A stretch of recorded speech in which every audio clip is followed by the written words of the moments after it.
Assalamualaikum warahmatullahi wabarakatuh. Jumpa lagi di channel saya Teknoware. Nah, di kesempatan kali ini saya ingin mengulas sebuah sepeda listrik keluaran terbaru dari brand Uinfly dengan tipe D66A.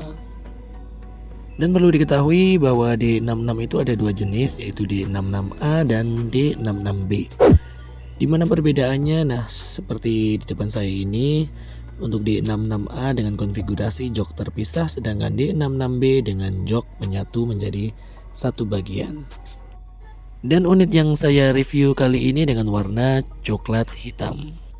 Secara dimensi D66 ini lebih besar dibandingin sepeda listrik pada umumnya, sehingga hampir mendekati motor matic pada umumnya, matic-matic kecil seperti Yamaha Mio, Honda Beat, dan lain sebagainya. Desain sepeda listrik D66A ini tergolong baru, dengan sudut yang runcing, lekukan yang tegas, sehingga menimbulkan kesan sporty dan aerodinamis dari sepeda listrik ini. Sentuhan final catnya juga cukup baik, dengan warna glossy sehingga menimbulkan kesan mewah dan elegan. Pada bagian cover stang terdapat sebuah visor hitam, dan di bagian dada atau penutup bodi bagian tengah depan ini dengan kombinasi warna hitam dop dengan logo Uinfly. Jika dilihat dari depan, memberikan kesan cukup agresif dan tegas. Untuk bagian headlamp, sepeda listrik ini sudah dilengkapi dengan penerangan model proyektor, sehingga memberikan pencahayaan yang cukup baik di malam hari.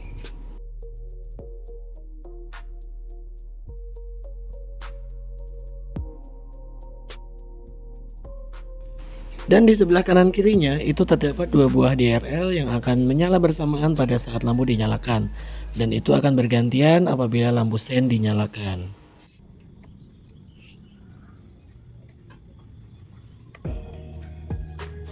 Dan kerennya lagi, sepeda listrik ini sudah menganut sistem keyless, jadi memakai sistem NFC, jadi tidak ada lagi anak kunci. Jadi cukup ditempelkan di speedonya, maka sepeda listrik sudah aktif. Informasi yang ditampilkan sepedanya pun juga cukup komplit. Ketika kartu NFC sudah ditempelkan, di situ akan tertera voltasenya. Kemudian odometer jarak yang ditempuh, kemudian langsung berubah ke trip meter. Dan trip meter ini akan reset secara otomatis ketika sepeda listrik dimatikan. Kemudian di atasnya itu ada indikator P, di situ akan menampilkan kecepatan pada saat sepeda berjalan. Dan di bagian kiri ini ada indikator baterai, di situ ada 6 strip, dan di sebelah kanannya ada speed mode, di mana setiap kali sepeda listrik diaktifkan itu langsung otomatis ke mode 2. Jadi sepeda listrik ini ada 3 mode percepatan.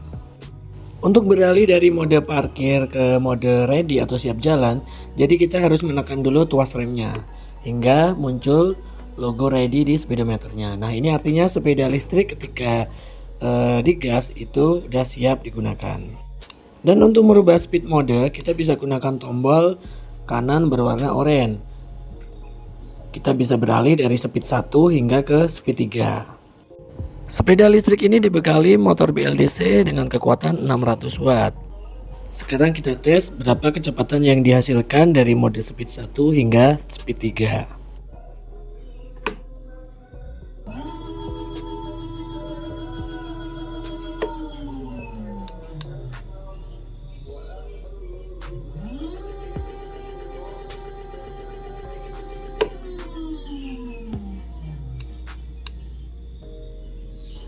Dan ternyata kecepatan yang dihasilkan cukup lumayan juga ya untuk sebuah sepeda listrik. Di mode speed 3 bisa mencapai 39 atau hampir 40 km per jam. Tapi dengan catatan ini tanpa beban ya. Jadi pada saat sepeda listrik digunakan tentunya akan berpengaruh terhadap beban yang ditanggung pada saat sepeda listrik ini digunakan. Berikut review singkat pada saat saya gunakan di speed 2. Nah, ini saya belum gas sampai mentok ya. Ini bisa mencapai ke 25 km per jam, tapi berhubung saya pegang stangnya tangan satu, jadi saya nggak berani buat nambah kecepatan ya. Lanjut kita review ke bagian kemudi sebelah kiri. Nah, di sini terdapat sebuah tombol sen, jadi kita bisa aktifkan sen dengan cara menggeser baik ke kiri ataupun ke kanan. Dan untuk mengembalikan sen ke posisi semula, cukup diarahkan ke posisi tengah.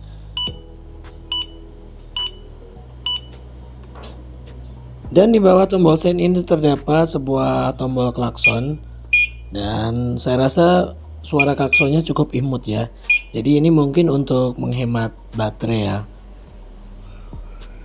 Dan lanjut ke sebelah kanan, ini bagian tengah ini ada untuk menghidupkan lampu utama atau headlamp. Jadi di sini tidak memakai lampu jarak jauh dekat ya. Ini cuman single. Jadi cuman on off, dan ketika dinyalakan bersamaan dengan DRL yang ikut menyala. Dan di bawahnya ini ada tombol shift atau untuk merubah mode percepatan dari 1 hingga ke mode 3. Dan di bagian atas ini tombol berfungsi untuk menonaktifkan sepeda listrik.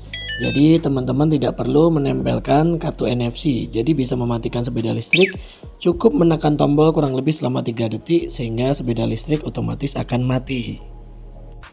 Lanjut ke bagian belakang. Untuk bagian belakang terdapat sebuah stop lamp dengan bentuk yang sipit meruncing, dan sepeda listrik ini dibekali dengan double shock, dan di bawahnya terdapat sebuah spakbor kolong yang menyatu dengan cover arm. Dan di antara dua jok itu terdapat sebuah handle yang berfungsi untuk membantu pada saat memindahkan sepeda listrik tersebut. Dan di bagian paling belakang itu juga terdapat sebuah senderan yang membantu kenyamanan untuk boncengan pada saat membonceng sepeda listrik ini. Deknya cukup luas sehingga memungkinkan untuk membawa galon ataupun tabung gas. Dan di bawah dek ini terdapat 4 buah baterai SLA atau aki, di mana perawatannya harus ekstra. Jadi setiap kali pengecasan kita harus memberikan jeda kurang lebih selama 1 jam baru dicas lagi. Jadi tidak boleh dicas terus menerus karena akan menyebabkan umur baterai SLA atau aki cepat kembung dan cepat drop. Joknya pun cukup empuk, dan apabila ini kita angkat, di baliknya terdapat sebuah bagasi yang mana bisa muat untuk membawa jas hujan ataupun barang-barang bawaan belanjaan kita. Tapi kekurangannya bagasi ini tidak bisa dikunci.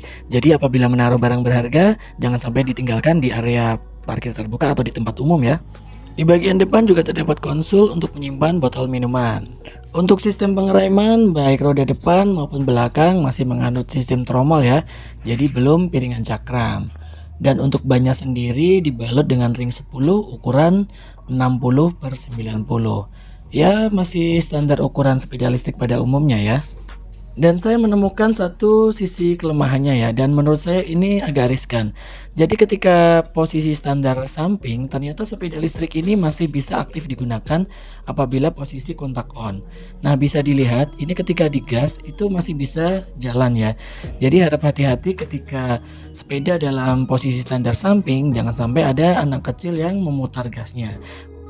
Dan saya menemukan satu fitur safety yang menurut saya agak merepotkan.